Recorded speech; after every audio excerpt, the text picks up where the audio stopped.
رئیس کارهای داخلی شهر دوشنبه روز 8 فوریه سال 2024 در صفحه‌اش در فیسبوک از مصادره 30 عدد سلاح سرد در پایتخت تاجیکستان تنها در دوام ماه ینور سال جاری خبر داد.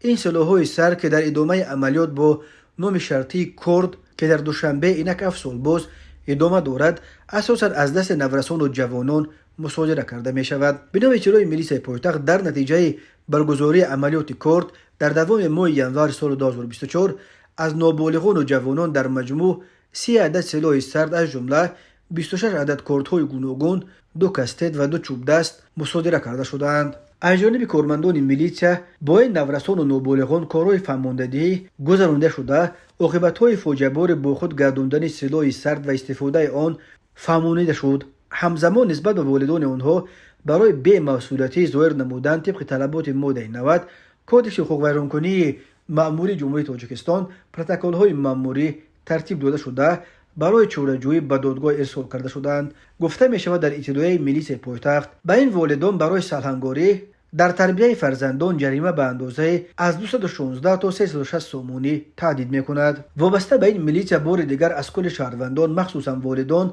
و آن نفرانی که نورسان زیر تربیت آنها قرار دارند طلب کرد که نسبت به تعلیم و تربیت و عمل و رفتار نورسان مسئولیت جدی احساس نموده نگذارند که آنها وقت پرقیمت خود را به ثمر سپری نمایند.